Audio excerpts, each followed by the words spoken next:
सभी विद्यार्थियों को राधे राधे। मैं मनोज खंसवारा आप सभी का हार्दिक स्वागत करता हूं आपके अपने YouTube चैनल गुरु शिखर पर।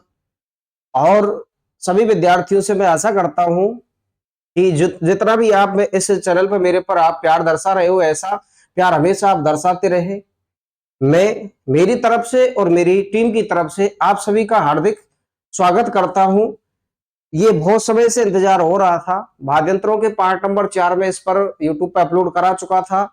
वाद्य यंत्रों से संबंधित महत्वपूर्ण प्रश्नोत्तरी लेकर आनी थी, लेकिन कुछ समय में बीच में इशू रहे, तबीयत खराब रही थी, इसकी वजह से मैं इसमें विलंब रहा। इसके लिए मैं क्षमा चाहता हूं, लेकिन आगे ऐसा नहीं होगा। कंटिन्यूअस क्लास जारी रहेंगी। समय ना खराब करते हुए सीधे चलते हैं प्रश्न की तरफ। एक मेरा निवेदन है, क्लास स्टार्ट करने से पहले जितने भी मैं प्रश्न करा रहा हूं वाद्य यंत्रों में, संभवतः राजस्थान जीके में या राजस्थान की जितनी भी भर्तियां हैं, कोई भी एग्जाम लगेगा, उन प्रश्नों से संभवतः प्रश्न बाहर नहीं जाएगा।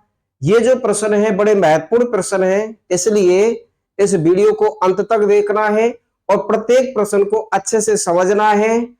आशा करते हैं आप ऐसा करेंगे। हम आगे चलते हैं प्रश्नों की तरफ। तो सबसे पहले देखना है, तो एक बात तो यह है, जो विद्यार्थी इसको पहली बार देख रहे हैं, आपके इस चैनल को गुरु शिखर जीके को पहले आप क्या करेंगे, सब्सक्राइब करेंगे। यदि आपको वीडियो अच्छी लगे तो लास्ट में अन्य विद्यार्थियों को शेयर भी करनी है। चलते हैं प्रश्नोत्तरी की तरफ। और पहला प्रश्न तुम्हारे सामने दिख रहा है कि निम्नलिखित में से कौन सा सुसुर वाद्य यंत्र नहीं है। ठीक है ना। सुसुर वाद्य यंत्र, तो सबसे पहले आपको मैंने समझा चुका था सुसुर वाद्य यंत्र होते कौन से हैं।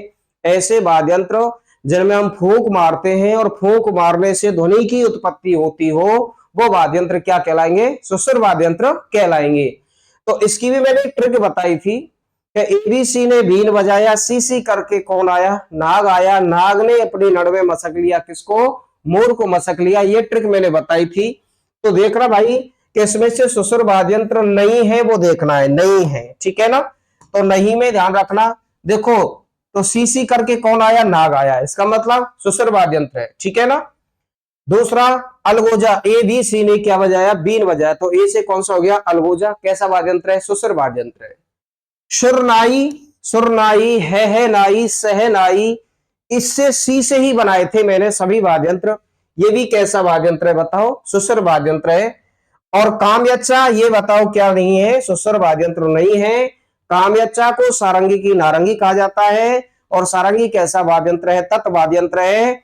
इसलिए ये बताओ कामयच्चा भी कैसा रहेगा, तत् वाद्य यंत्र रहेगा। तो इसमें 3 वाद्य यंत्र तो कैसे हैं, सुसुर है। कौन कौन से, पहला, दूसरा और कौन सा हो जाएगा, तीसरा। तो राइट आंसर कौन सा हो जाएगा हमारा इसमें, पहला। इसमें कामयच्चा, ऑप्शन नंबर ए, सुरनाई सुसुर वाद्य यंत्र है, अलगोजा सुसुर वाद्य यंत्र है, नागफनी भी सुसुर वाद्य यंत्र है, कामयच्चा नहीं है इसमें। 1 2 3, इसमें ऑप्शन गलत हो चुके हैं टाइप। ठीक है ना। तो इसमें 1 3 व कौन सा 2, यहां इसको कर सकते हैं 1 2 व 3। और ये तीनों वाद्य यंत्र कैसे है बताओ, सुसुर वाद्य यंत्र है, जबकि कामयच्चा नहीं है।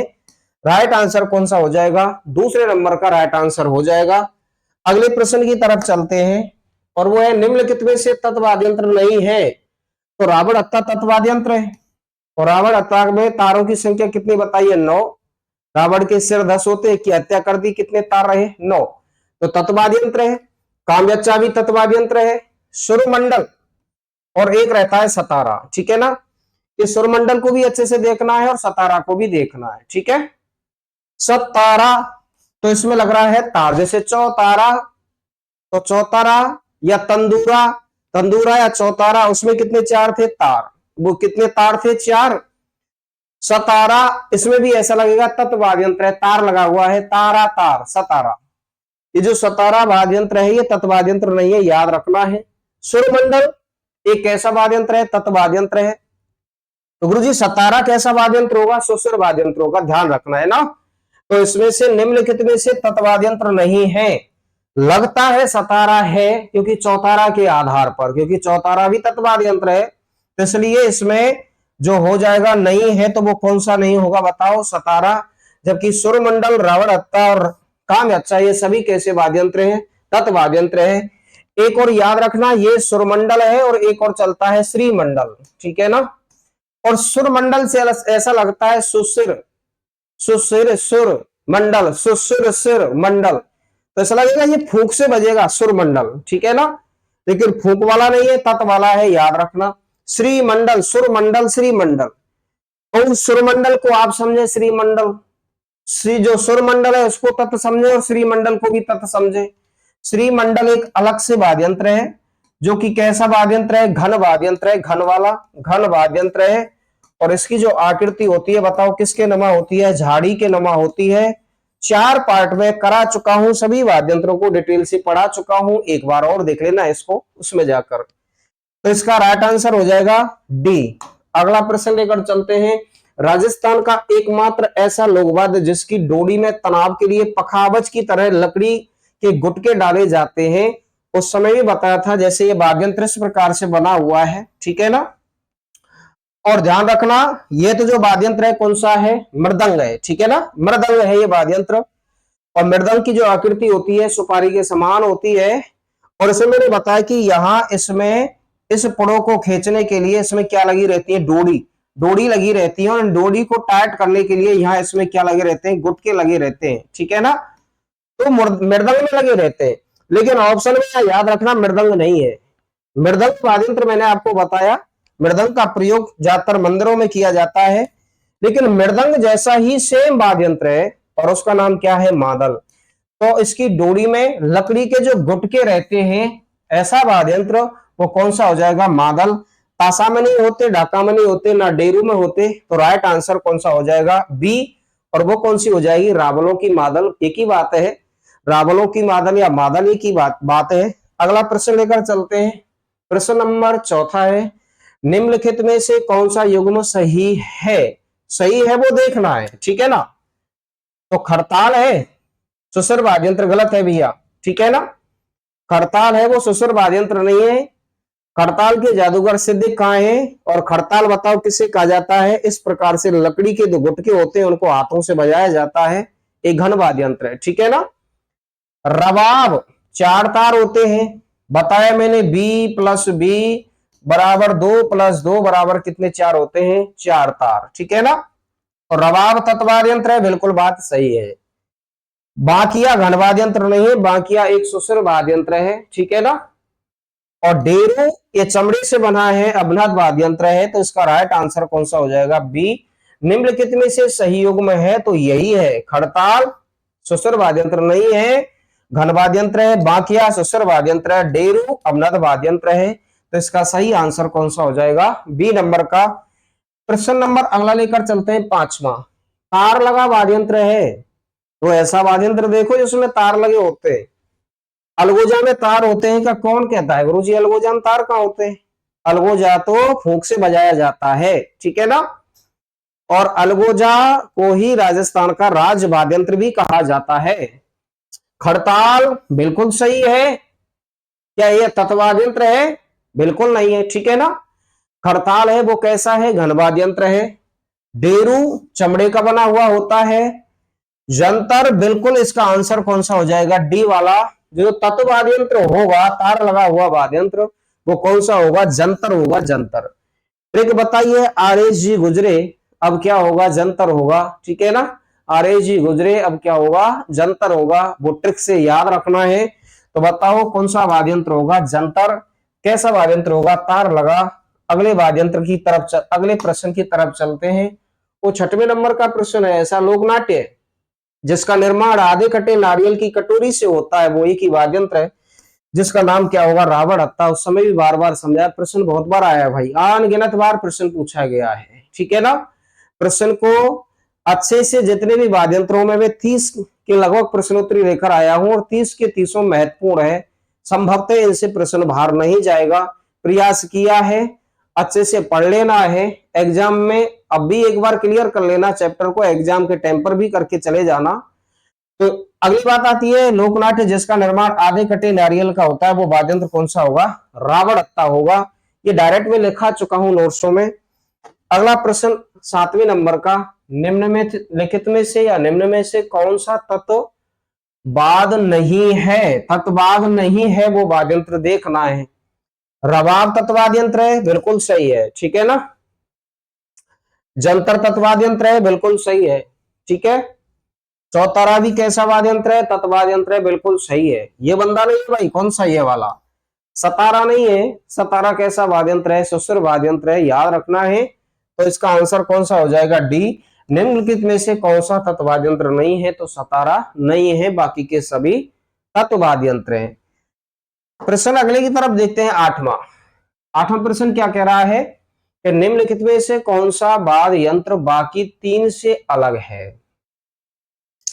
निम्नलिखित में से कौन सा वाद्य यंत्र बाकी तीन से अलग है? देखो, मशक है ना, मशक फूंक से बजाया जाता है, अलगोजा भी फूंक से बजाया जाता है, सुसुर वाद्य यंत्र है। शहनाई भी फूंक से बजाई जाती है, सुसुर वाद्य यंत्र है। मांगलिक अवसरों पर इसका क्या किया जाता है? प्रयोग किया जाता है, मांगलिक अवसरों पर। और बताओ किसके साथ बजाया जाता, किसके साथ ये शहनाई बजाई जाती है? मांगलिक अवसरों पर इसका प्रयोग किया जाता है, मांगलिक अवसरों पर। और बताओ किसके साथ बजती है शहनाई? नगाड़े के साथ बजती है। ठीक है ना, कि मैं आपको वह लिखा चुका हूं। और जितने भी सुसुर वाद्य यंत्र है, उस सुसुर वाद्य यंत्रों में सबसे सुरीली और या सबसे शानदार यदि वाद्य यंत्र है तो वो कौन सा है? शहनाई है। ठीक है, मशक भी फूंक से बजाया जाता है, आधुनिक बैक पाइपर जैसा वाद्य यंत्र है। अलगोजा भी सुसुर वाद्य यंत्र है। इनमें से सबसे अलग है वो कौन सा है? खड़ताल। ठीक है ना, खड़ताल जो वाद्य यंत्र है वो कैसा है? घन वाद्य यंत्र है। बाकी के सब कैसे हैं? सुसुर वाद्य यंत्र है। तो अलग कौन सा हो जाएगा? इसमें अलग हो जाएगा, वो हो जाएगा खड़ताल। ठीक है, तो यहां तक कोई दिक्कत नहीं होनी चाहिए। अगले प्रश्न की तरफ चलते हैं हम। अगला प्रश्न क्या कह रहा है? अगला प्रश्न तुम्हारे सामने दिख रहा है। गाजी खान वर्मा को लोक संगीत के लिए संगीत नाटक अकादमी पुरस्कार 2018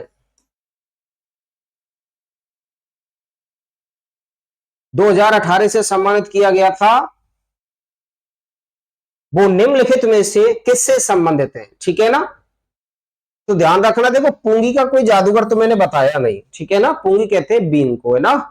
और बीन को बजाने का काम करती है कालबेलियाई जाति या सफेरे वाली जाति, इसका प्रयोग करती है। इसका कोई जादूगर मैंने नहीं बताया। ठीक है, इसकी बात करते हैं रावण हत्या का। तो रावण हत्या का प्रयोग केवल भोपे ही करते हैं, भोपे ही द्वारा ही इसका क्या किया जाता है? प्रयोग किया जाता है। अलगोजा का जादूगर जो माना जाता है रामनाथ जी को माना जाता है। और बचा है खड़ताल। इस खड़ताल के जादूगर अपने एक नाम सुना है गुरुजी, वो है सिद्दीक खां मांगड़िया। बाड़मेर के निवासी सिद्दीक खां। लेकिन हो सकता है मैंने जब ये कराया होगा तो खड़ताल के जादूगर एक और कराया होगा जिसका नाम होगा गाजी खान वर्मा। ठीक है ना, ये दो कराए थे। और इनको 2018 में इनको संगीत नाटक अकादमी द्वारा इनको सम्मानित किया गया था। तो खड़ताल के जादूगर एक तो सिद्दीक खां है और दूसरे नंबर की बात आती है तो वो कौन आता है? गाजी खान वर्मा। तो गाजी खान वर्मा का संबंध कौन से वाद्य यंत्र से है? तो राइट आंसर कौन सा हो जाएगा? खड़ताल। ठीक है ना, तो शानदार प्रश्न है, अच्छा प्रश्न है, अच्छे से देख लेना इस प्रश्न को। आगे 10वें नंबर के प्रश्न की तरफ चलते हैं। और 10वें नंबर का प्रश्न क्या कहता है? कनफटे जोगी डमरू एवं सारंगी वाद्य यंत्रों के साथ किस देवी के गीत गाते हैं? तो जो देवियों के गीत गाए जाते हैं, लेकिन सब देवियों के गीत गाए जाते हैं तो बात सही है। और इन नवरात्रों के दौरान इनका ज्यादातर प्रयोग किया जाता है, देवियों के गीत गाए जाते हैं, या फिर इनका रात्रि जागरण के समय देवियों के गीत गाए जाते हैं। लेकिन ये ध्यान रखना, करणी माता के हमने कोई ऐसे गीत नहीं सुने। जब पढ़ते हैं तो ना शीतला माता के कोई गीत ऐसे सुने और ना ही कैला माता के अगर गीत सुने हैं तो ऐसा सुना है कि वो लांगुरिया गीत गाए जाते हैं। एक ही राइट आंसर होगा। और वहां भी मैंने लिखाया है कि कनफटे जोगी डमरू एवं सारंगी वाद्य यंत्रों के साथ जिस देवी के गीत गाते हैं वो देवी कौन सी हो जाएगी? बताओ, जीर्ण माता। और जीर्ण माता का जो मंदिर होगा वो होगा रेवासा। और रेवासा बताओ कहां होगा? सीकर में होगा। ठीक है ना, तो ये ध्यान रखना है। इसका राइट आंसर कौन सा हो जाएगा? जीर्ण माता हो जाएगा। अच्छा प्रश्न है। कनफटे जोगी डमरू एवं सारंगी वाद्य यंत्रों के साथ किस देवी के गीत गाते हैं? लिखा चुका हूं, एक बार और देख लेना। जो कुछ लिखा है उनमें से ज्यादातर प्रश्न है, मुझे कुछ ऐसा लगा कि मैं शायद छोड़ चुका हूं तो वो प्रश्न मैंने इसमें कन्वर्ट कर दिए हैं। सभी प्रश्नों को अच्छे से समझते चलना है। आगे प्रश्न की तरफ चलते हैं। प्रश्न तुम्हारे सामने 11वें नंबर का है। लोक कथा देव नारायण जी की फड़ के गायन में कौन सा वाद्य यंत्र प्रयोग में लाया जाता है? तो देवनारायण जी की फड़ का वाचन करते समय ना तो एक ही वाद्य यंत्र का प्रयोग किया जाता है जिसका नाम है जंतर, ठीक है ना। और ये जो गुर्जर जाति के भोपे देवनारायण जी की फड़ का वाचन करते समय इसका प्रयोग करते हैं, ठीक है ना। याद रखना है गुर्जर जाति के भोपे, लेकिन कब करते हैं? जब बताइए कौन पशु बीमार होगा, तो पशु बीमार होने पर कौन से देवता की फड़ का वाचन किया जाता है? गुर्जरों के आराध्य देव। और गुर्जरों के आराध्य देव जी का जो मंदिर है वो है आसिंद में। और आसिंद कहां पर है बताओ? भीलवाड़ा में है। और जिस गांव में है वो है गोंडा दड़ावत। और गोंडा दड़ावत गांव में इनका क्या बना हुआ है? मंदिर बना हुआ है। याद रखना है वहां इनके मंदिर बना हुआ है। गुर्जरों का सबसे बड़ा तीर्थ केंद्र यही है, देवनारायण जी का मंदिर है। और इनकी फड़ का जब वाचन करते हैं तो गुर्जर जाति की भोपे जिस वाद्य यंत्र का प्रयोग करते हैं वो वाद्य यंत्र कौन सा हो जाएगा? जंतर हो जाएगा। तो राइट आंसर इज कौन हो जाएगा? ए वाला ऑप्शन हो जाएगा, ठीक है ना। अगला प्रश्न जो चलेंगे लेकर वो 12वें नंबर का प्रश्न आपको दिख रहा है। राजस्थान मूल के प्रख्यात शास्त्रीय वादक राम नारायण तथा सुल्तान खां का संबंध किस वाद्य यंत्र से है? वो सारंगी से ही है। सारंगी के जादूगर कौन है बताओ? राम नारायण शर्मा जी हैं। लिखा चुका हूं। साथ में राम नारायण शर्मा के साथ मैंने सुल्तान खां को भी बताया कि सारंगी का सुल्तान कहा जाता है। सुल्तान खां को बताओ क्या कहा जाता है? सारंगी का सुल्तान, ठीक है ना। सारंगी का सुल्तान कौन है? तो सारंगी का सुल्तान हो जाएगा कौन? सुल्तान खां। याद रखना सारंगी का सुल्तान राम नारायण जी की नारायण जी को मत करना है। राम नारायण जी तो सारंगी के कौन माने जाते हैं? जादूगर माने जाते हैं। तो इनका संबंध जिस वाद्य यंत्र से होगा वो किससे होगा बताओ? सारंगी से होगा। राइट आंसर कौन सा हो जाएगा? ए वाला, ठीक है ना। 12 प्रश्न हो चुके हैं। प्रश्न नंबर 13वां प्रश्न क्या कह रहा है देखना है। निम्नलिखित में से किस वाद्य यंत्र को भेरी कहा जाता है? पुंगी को नहीं कहा जाता, ठीक है ना। पुंगी को तो क्या कहा जाता है? बीन कहा जाता है, ठीक है ना। बक्राकार होने के कारण इसे बांकिया कहा जाता है, ठीक है। और बांकिया को ही ध्यान रखना क्या कहा जाता है? बांकिया को ही क्या कहा जाता है? ये ऐसा वाद्य यंत्र होता है जिसका प्रयोग सेना के जवान करते हैं। और एक है भूंगल, और भूंगल को ही कहा जाता है रणभेरी। रणभेरी, रण का मतलब है युद्ध। युद्धों के दौरान इस वाद्य यंत्र का उस समय प्रयोग किया जाता था। तो जिस वाद्य यंत्र को भेरी कहा जाता है या रणभेरी या भेरी कहा जाता है वो वाद्य यंत्र कौन सा होगा बताओ? भूंगल होगा। तो इसमें सही जो आंसर हो जाएगा कौन सा हो जाएगा? सी वाला हो जाएगा, ठीक है। एक मिनट।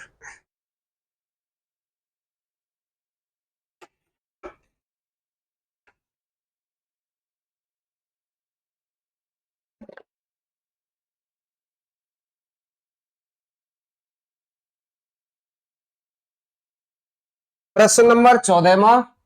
साकर खान को 2012 में पद्मश्री से सम्मानित किया गया था क्योंकि वे लोक वाद्य यंत्र के सबसे खाली जगह है लोक वाद्य यंत्र के सबसे बड़े प्रवक्ता थे। तो कामयच्चा का जो जादूगर माना जाता है वो किसको माना जाता है? साकर खां को माना जाता है। कामयच्चा भाई बताइए सारंगी जैसा क्या है बताओ? वाद्य यंत्र है। याद रखना सारंगी जैसा वाद्य यंत्र बताओ कौन सा हो जाएगा? कामयच्चा। और कामयच्चा को ही बताओ सारंगी की क्या कहा जाता है? रानी। सारंगी की रानी बताओ कौन हो जाएगा? कामयच्चा ही हो जाएगा। एक चीज याद रखना जो सारंगी वाद्य यंत्र का प्रयोग जैसलमेर बाड़मेर में मुसलमान जाति लंगा प्रयोग करती है, जबकि बताओ कामयच्चा का जो प्रयोग गाने बजाने में करती है वो जाति कौन सी होगी? मांगड़ियार करती है। तो याद रखना इसका जो संबंध है साकर खां, और साकर खां का संबंध बताओ किससे था? कामयच्चा। इन्हें कामयच्चा का क्या कहा जाता है? जादूगर कहा जाता है। प्रश्न अगला लेकर चलते हैं। कुंभलगढ़ महोत्सव 2022 के दौरान पंडित विश्व मोहन भट्ट ने कौन सी प्रस्तुति दी थी? ये रीट में प्रश्न पूछा गया था, ठीक है ना। और याद रखना जो पंडित विश्व मोहन भट्ट जी हैं जब इनका नाम आता है ना तो एक ही नाम जोड़ना चाहिए और वो है मोहन बीड़ा, ठीक है ना। बीड़ा का ही एक रूप होता है मोहन बीड़ा।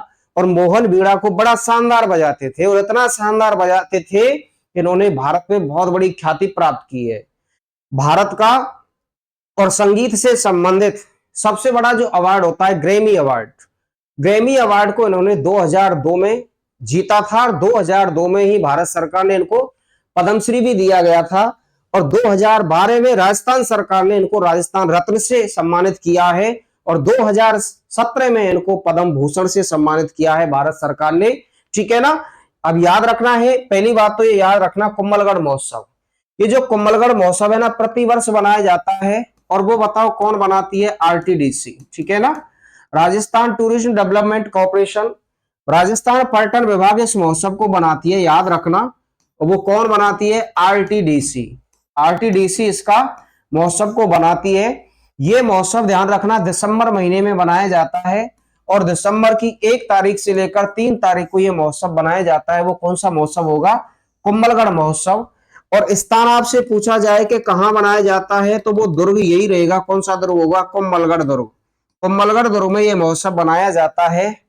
इसके अलावा ये याद रखना, इसका मतलब क्या है, क्यों मनाया जाता है? क्योंकि महाराणा कुंभा का जो स्थापत्य है, महाराणा कुंभा ने जो वो शानदार स्थापत्य करवाया, जो भी इसने शानदार महल दुर्ग बनाए और उनकी यश और व कीर्ति को दुनिया के सामने दिखाने के लिए प्रतिवर्ष राजस्थान पर्यटन विभाग द्वारा यह महोत्सव किया जाता है, जिसे कहते हैं कुंभलगढ़ महोत्सव।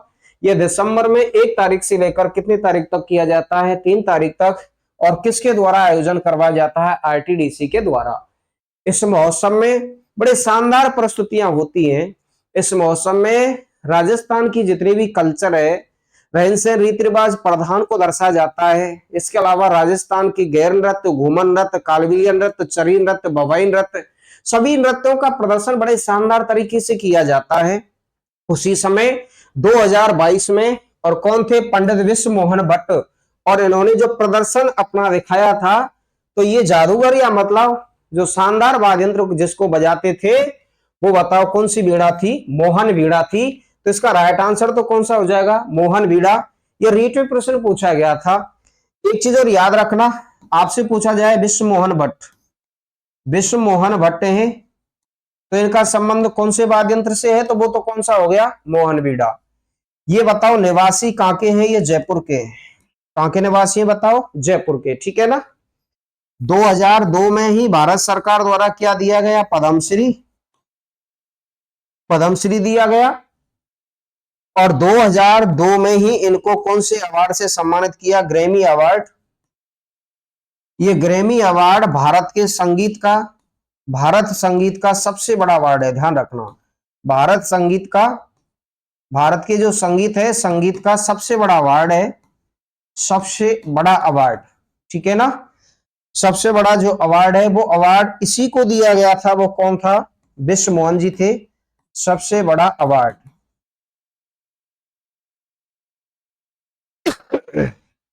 2012 में इनको, वो 2002 में पद्मश्री से और 2002 में इनको ग्रैमी अवार्ड से सम्मानित किया। और 2012 में राजस्थान सरकार ने इनको क्या दिया बताओ? राजस्थान रत्न दिया। राजस्थान रत्न दिया। किसने दिया? राजस्थान सरकार ने। और 2017 में इनको भारत सरकार ने पद्म भूषण से क्या किया है? सम्मानित किया है। पद्म भूषण से क्या किया है? सम्मानित किया है। तो याद रखना, तो इनका संबंध जिस वाद्य यंत्र से है वो कौन सा हो जाएगा? मोहन बीड़ा। ये पंडित विश्व मोहन भट्ट जी कहां के निवासी है? जयपुर। ग्रैमी अवार्ड जीतने वाले राजस्थान के एकमात्र यही हैं, जिनका नाम क्या है? पंडित विश्व मोहन भट्ट। अगला प्रश्न लेकर चलते हैं। निम्नलिखित में से कौन सा युग्म वाद्य यंत्र का प्रकार सुमेलिखित नहीं है? बपंग तो भाई तत्ववाद्य यंत्र बिल्कुल राइट आंसर है। ठीक है ना। तो निम्नलिखित में से कौन सा सम्मिलित नहीं है? तो बपंग कैसा वाद्य यंत्र है? तत्ववाद्य यंत्र है, सही बात है। सिंगी कैसा है? सुसुर वाद्य यंत्र है, सही बात है। ताशा कैसा है? अवनद वाद्य यंत्र है, गलत बात है। नड़ कैसा है? घन वाद्य यंत्र है। नड़, ताशा अवनद वाद्य यंत्र है। ताशा, पड़पड़ी अवनद वाद्य यंत्र सही है। और जो नड़ वाद्य यंत्र है ना, ये घन वाद्य यंत्र नहीं है। ये वाद्य यंत्र कौन सा है बताओ? तो ये सुसुर वाद्य यंत्र है, नड़। ठीक है ना। सीसी करके नाग आया, अपने नड़ में मसक लिया। किसको? मोर को। मोरचंग, नड़। ठीक है ना, मसक लिया। तो इसमें बताइए जो राइट आंसर हो जाएगा कौन सा हो जाएगा? डी, ताशा अवनद वाद्य यंत्र है। तो नड़ वाद्य यंत्र ये घन नहीं है, तो नड़ वाद्य यंत्र है। बताओ कैसा हो जाएगा? सुसुर वाद्य यंत्र होगा। तो इसका राइट आंसर कौन सा हो जाएगा? डी। प्रश्न नंबर 17वें की तरफ चलते हैं। जहूर खान किस लोकवाद से संबंधित थे? तो जहूर खान को तो भपंग का क्या कहा जाता है, जादूगर कहा जाता है। वेरी वेरी मोस्ट इंपोर्टेंट प्रश्न है, जहूर खान मेवाती को भपंग का क्या कहा जाता है, जादूगर। नगाड़े के जादूगर कौन है, रामकिशन जी हैं, ठीक है ना। नगाड़े के जादूगर कौन है बताओ, रामकिशन। जबकि आपसे पूछा जाए कि बताइए कि खड़ताल के जादूगर कौन है, बताओ, सिद्दीक खां। खड़ताल के जादूगर कौन है बताओ, सिद्दीक खां। और शहनाई के जादूगर कौन है, चांद मोहम्मद खां। चांद मोहम्मद खां को बताओ किसका जादूगर माना जाता है, शहनाई का। प्रश्न यही पूछा है, जहूर खान का संबंध कौन से वाद्यंत्र से है, तो राइट आंसर कौन सा हो जाएगा, ए। अगला लेकर चलते हैं प्रश्न, और वो कौन सा है, मोरचंग है। मोरचंग कैसा वाद्यंत्र है, ठीक है ना। नड़ में मोर को मसक लिया, सी सी करके नाग आया, एबीसी ने बीन बजाया, ठीक है ना। बीन कैसा वाद्यंत्र है, सुसर, सब जुड़े हुए हैं। तो मोरचंग बताइए कैसा वाद्यंत्र है, घन नहीं है, ना तत है, ना अवनद है, तो राइट आंसर कौन सा हो जाएगा बताइए, सुसुर वाद्यंत्र। यूरोप का एक वाद्यंत्र है जिसका नाम है ज्यूफ हार्प। ज्यूफ हार्प जैसा वाद्यंत्र राजस्थान का कोई है तो बताइए कौन है, मोरचंग। इसका प्रयोग ग्वारिया जनजाति ज्यादातर प्रयोग करती है। जब ये पशुओं को चराते समय जाते हैं तो इस वाद्यंत्र का प्रयोग करते हैं। वो वाद्यंत्र कौन सा हो जाएगा, मोरचंग। ये भी याद रखना, सभी वाद्यंत्रों में सबसे छोटा वाद्यंत्र कौन सा है, सबसे छोटा वाद्यंत्र। तो सभी वाद्यंत्रों में सबसे छोटा वाद्यंत्र माना जाता है, वो सबसे छोटा वाद्यंत्र कौन सा होगा, मोरचंग। तो राइट आंसर कौन सा हो जाएगा, ए। अगले प्रश्न की तरफ चलते हैं, और अगला प्रश्न क्या कह रहा है, निम्नलिखित में से कौन सा घन लोक वाद्यंत्र नहीं है। घन वाले वाद्यंत्र देखने, और घन वाले वाद्यंत्र की मैं ट्रिक तो नहीं बताई, लेकिन मैंने बताया कि ये दूर से पहचान पड़ते हैं, जिसमें से मैंने टकोरा बताया, टिकोरा के अलावा मैंने बताया वीर घंटा, घंटा बताया, झालर बताया, खड़ताल बताया, करताल बताया, श्रीमंडल बताया, ताशा बताया, कुंडी बताई, पड़पड़ी बताई, ठीक है ना। तो ये सभी वाद्यंत्र कैसे थे, घन वाद्यंत्र थे, बिल्कुल पहचान पड़ते हैं, दूर से पहचान पड़ते हैं। तो इसमें बताओ निम्नलिखित में से कौन सा घन वाद्यंत्र नहीं है, मजीरा। मजीरा तो घन वाद्यंत्र है, ठीक है ना, नहीं है वो पूछना है ना। चीपिया भी घन वाद्यंत्र है, नहीं है, घन वाद्यंत्र नहीं है, चीपिया भी घन वाद्यंत्र है। हाकल या साकल भी घन वाद्यंत्र है। बाकिया है ना, बाकिया वक्राकार आकृति का बना होता है, और ये वाद्यंत्र ऐसा होता है, ये वाद्यंत्र ऐसा होता है, और कैसा है, सुसुर वाद्यंत्र है ये। इस प्रकार से वाद्यंत्र होता है ये, ठीक है ना, इस प्रकार से वाद्यंत्र होता है ये। और बताओ कैसा होता है, सुसुर वाद्यंत्र होता है बाकिया। ये जो मैंने वाद्यंत्र आपको कौन से में बताया है, सुसुर में, बुगुल जैसा वाद्यंत्र है, बुगुल जैसा है ना, वो बताइए कौन सा हो जाएगा, बाकिया। तो इसमें घन वाद्यंत्र नहीं है, वो कौन सा हो जाएगा, बाकिया, ठीक है ना। बाकी के सभी वाद्यंत्र कैसे हैं, घन वाद्यंत्र हैं। प्रश्न अगले लेकर चलते हैं, वो 20वां प्रश्न, रमझोल किस प्रकार का लोक वाद्यंत्र है। लगता तो ऐसा है रमझोल कोई आभूषण है क्या, ठीक है ना। रमझोल घुघरू कोई कहा जाता है, मैंने उस समय बताया था, एक चमड़े की पट्टिका होती है, और इस चमड़े की पट्टिका पर बहुत सारे घुंघरू को उनको जड़ दिया जाता है, और जब इनका प्रयोग, ये चमड़े की पट्टिका, बहुत सारे घुंघरू, और इसमें रस्सी लगा दी जाती है। जब डांस करते हैं नर्तक तो उस समय इसका क्या करते हैं, प्रयोग करते हैं। घूमन नृत्य के दौरान भी करते हैं, गबरी नृत्य के दौरान भी इसका प्रयोग किया जाता है। रमझोल में घुंघरू रहते हैं, और घुंघरू बताओ कैसा है, घन वाद्यंत्र है। तो रमझोल किस प्रकार का लोक वाद्यंत्र है, तो बताओ कौन सा हो जाएगा, घन वाद्यंत्र हो जाएगा। सुसुर नहीं है, ना तत है, ना अवनद है, तो रमझोल कैसा वाद्यंत्र हो जाएगा, घन वाद्यंत्र। प्रश्न अगला लेकर चलते हैं, वो हो जाए 21वां प्रश्न है, झाड़ीनुमा आकृति का वाद्यंत्र कौन सा है। झाड़ीनुमा आकृति का मैंने आपको बताया था, एक लकड़ी का इस प्रकार से स्टैंड सा होता है, और लकड़ी के स्टैंड में इस प्रकार से यहाँ कुछ लकड़ियां फिर इस प्रकार से निकाली जाती हैं, और इसमें 8 से 16 क्या बांधे जाते हैं, टंकारे बांधे जाते हैं, टंकारे। इस प्रकार से टंकारे बांधे जाते हैं, और इन टंकारों को लकड़ी की सहायता से या लकड़ी के डंडों से बजाया जाता है, और एक प्रकार से झाड़ी जैसा दृश्य बनता है। और इस वाद्यंत्र को मैंने घन वाद्यंत्रों में बताया था, और इस वाद्यंत्र का नाम क्या था, श्रीमंडल था। सुरमंडल और श्रीमंडल दोनों में अंतर है। जो सुरमंडल था वो मैंने वाद्यंत्र बताया था, सुरमंडल तो कैसा था, तत् वाद्यंत्र था, और श्रीमंडल कैसा वाद्यंत्र है, घन वाद्यंत्र है। तो झाड़ीनुमा आकृति का वाद्यंत्र बताओ कौन सा होगा? सुरमंडल नहीं, कैसा होगा? श्रीमंडल होगा। रावण अत्ता आधे कटे नारियल और सुपारी की आकृति का वाद्यंत्र कौन सा होगा? मृदंग होगा। ठीक है ना। अगले वाद्यंत्र की तरफ चलते हैं। राजस्थान का ज्यूफ हार्प किसे कहा जाता है? अभी मैंने बताया। और राजस्थान का ज्यूफ हार्प किसे कहा जाता है? मोरचंग को कहा जाता है। एक विदेशी वाद्यंत्र है, यूरोप का है, यूरोप देशों में पाया जाता है, जिसका नाम है ज्यूफ हार्प। और ज्यूफ हार्प जैसा सेम वाद्यंत्र हमारे यहाँ राजस्थान में भी पाया जाता है। उस वाद्यंत्र का नाम क्या है? मोरचंग है। अतः इसे राजस्थान का क्या कहते हैं? ज्यूफ हार्प कहते हैं। यह वाद्यंत्र याद रखना, सभी वाद्यंत्रों में सबसे कैसा है? छोटा वाद्यंत्र है। सबसे छोटा वाद्यंत्र है वो कौन सा हो जाएगा? मोरचंग हो जाएगा। कोई ऐसी मतलब बात नहीं है इसमें कि खास उसमें याद रखना है कि ज्यूफ हार्प जैसा वाद्यंत्र है वो कौन सा हो जाएगा? मोरचंग हो जाएगा। ग्वारिया जनजाति इसका प्रयोग करती है। अगली बात करते हैं। चंग जैसा वाद्यंत्र जिसका गोल घेरा ना होकर अष्टभुजाकार होता है।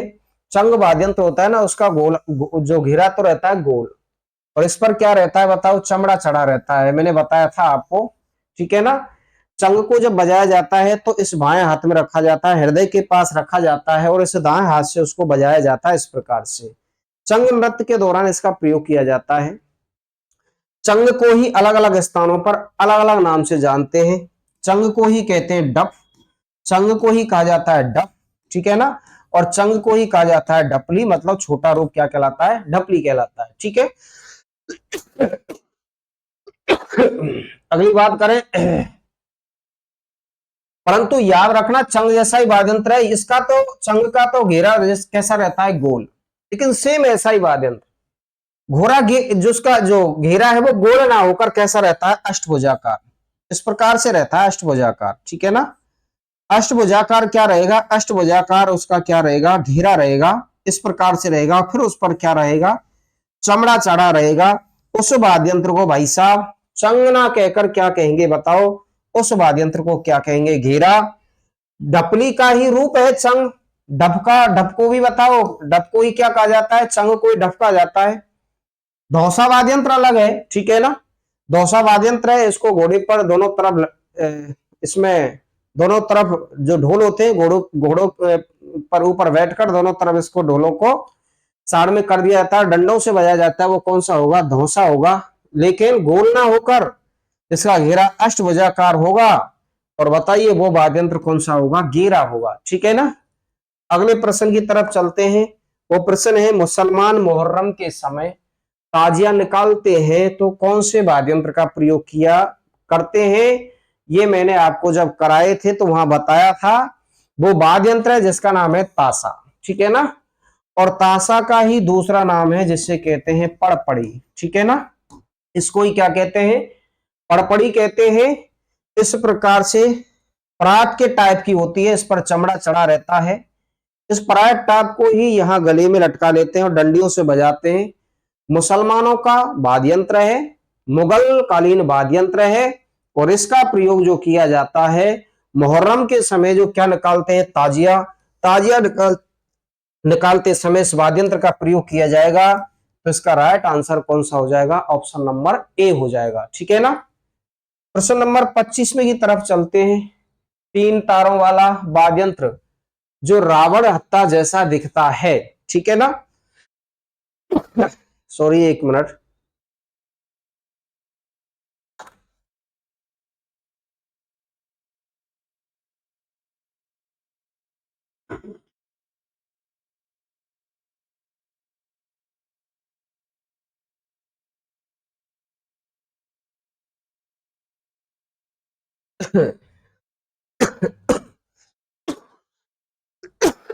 तीन तारों वाला वाद्यंत्र जो रावण हत्ता जैसा दिखता है,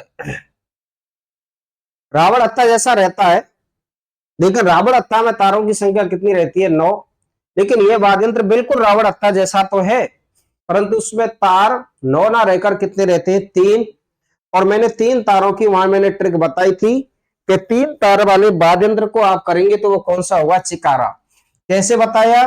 तो च जो आता है वो सी पर आता है, और सी बराबर कितना होता है? 3। ठीक है ना। चिकारा से सी हो गया, सी बराबर क्या हो गया? 3 हो गया। तो वो वाद्यंत्र जिसमें 3 तार होते हैं तो वो बताओ कौन सा वाद्य यंत्र हो जाएगा? चिंकारा। और चिकारा जो कैसा वाद्य यंत्र है? सेम रावणत्ता जैसा वाद्य यंत्र है, फर्क है तारों का। तार उसमें रावणत्ता में 9 होंगे, इसमें कितने रहेंगे? 3 रहेंगे। तो अगला प्रश्न लेकर चलते हैं।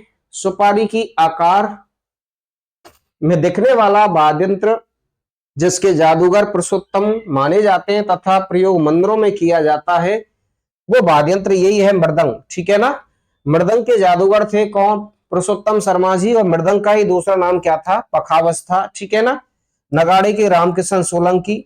बम है, इसके कोई प्रसिद्ध जादूगर नहीं है, मेवात एरिया में इसको चला जाता था। नौबत का प्रयोग मंदिरों में, उस समय राज दरबारों में इसका क्या किया जाता था? प्रयोग। ठीक है ना? निम्नलिखित में से असंगत को छांटिए। मशक का जादूगर श्रवण कुमार बिल्कुल राइट आंसर है। तो मशक का जादूगर श्रवण कुमार को माना जाता है। दूसरा भपंग, भपंग का जादूगर फारूक मेवाती। कंफ्यूज मत होना, तो भपंग के जादूगर फारूक मेवाती भी है और भपंग के जादूगर कौन है बताओ? जहूर खां। जहूर खां मेवाती भी है, तो राइट आंसर है, ध्यान रखना, राइट है ये भी ऑप्शन। तो भपंग के जादूगर फारूक मेवाती और जहूर खां मेवाती सही है। ठीक है ना? नगाड़े के जादूगर रामकिशन सोलंकी, ये भी बात सही है। सोनाई के जादूगर भवानी शंकर। ठीक है ना? तो सोनाई के जादूगर भवानी शंकर नहीं थे, तो सोनाई के जादूगर माना जाता है किसको? पेपे खां को माना जाता है। जबकि जो भवानी शंकर है बताओ ये किसके जादूगर माने जाते हैं? मृदंग के। ठीक है ना? मृदंग या किसके माने जाते हैं? पखावज के। तो गुरुजी मृदंग के जादूगर तो पुरुषोत्तम शर्मा को भी तो माना जाता है, याद रखना, पुरुषोत्तम शर्मा भी है। और मृदंग के जादूगर और कौन माने जाते हैं? भवानी शंकर को भी माना जाता है। अगला प्रश्न 28वां, वाद्य यंत्र टामक का संबंध क्षेत्र है। बेटा याद रखना, इसी टामक को मैंने बताया था दमामा। टामक को और क्या कहते हैं? दमामा। और इसी टामक का दूसरा नाम है बम। और बम रसिया नृत्य के दौरान इस वाद्य यंत्र का प्रयोग किया जाता है। और बम रसिया नृत्य कौन से क्षेत्र में? बताओ, मेवात क्षेत्र में। और मेवात क्षेत्र कौन सा? अलवर प्लस कौन सा है? भरतपुर। ठीक है ना? और कौन से अवसर पर किया जाता है? होली के अवसर पर यह नृत्य किया जाता है। और किसके द्वारा किया जाता है? पुरुषों के द्वारा किया जाता है। तो टामक या दमामा का संबंध क्षेत्र है, तो राइट आंसर कौन सा हो जाएगा? मेवात हो जाएगा। अगला प्रश्न है 29वां, काम्यच्चा का संबंध कौन सी जाति से है? तो काम्यच्चा का संबंध है कौन सी जाति? मांगड़ियार। ठीक है ना? मांगड़ियार जाति का संबंध कौन से वाद्य यंत्र से है? काम्यच्चा से। जबकि लंगा जाति का संबंध बताओ, लंगा जाति का संबंध कौन से वाद्य यंत्र से है? तो वाद्य यंत्र कौन सा हो जाएगा? सारंगी। तो काम्यच्चा का संबंध कौन सी जाति से है? तो कौन सा हो जाएगा? मांगड़ियार। लास्ट प्रश्न है अलगोजा, एक राज्य वाद्य यंत्र है, इसके प्रमुख कलाकार माने जाते हैं ना तो विवेक कलाकार ना विश्व मोहन भट्ट जी हैं। तो विश्व मोहन भट्ट जी हैं, वो तो मोहन बेड़ा के हैं। और विवेक कलाकार है, ये तो शायद वैसे ऑप्शन लिख दिया है, कोई कलाकार है ही नहीं है। और रामनाथ चौधरी जी को बताइए, अलगोजा का क्या माना जाता है? कलाकार माना जाता है। अलगोजा को ही राजस्थान का राज्य वाद्य यंत्र कहा जाता है। आज की प्रश्नोत्तरी यही समाप्त करते हैं। 30 प्रश्न मैंने इसमें कराए हैं। मैं आशा करता हूं जितने भी प्रश्न कराए हैं इनसे बाहर नहीं जाएगा। मैं आपसे फिर मिलूंगा अगली वीडियो में। आपसे निवेदन है अधिक से अधिक संख्या में विद्यार्थियों को इसको जोड़ने की कोशिश करें, ताकि अगर आप विद्यार्थी इस चैनल में जुड़ेंगे और ज्यादा से ज्यादा आप देखने का प्रयास करेंगे, तो मेरे में भी एक जोश रहता है। उस जोश के आधार पर प्रतिदिन ना एब्सेंट करते हुए प्रतिदिन मैं वीडियो जारी करूंगा। और तुम्हारा ये प्यार सम्मान ऐसा ही रहा तो आपके इसी प्यार सम्मान को देखते हुए मैं जल्दी से जल्दी और इसमें लाइव आने की कोशिश करूंगा।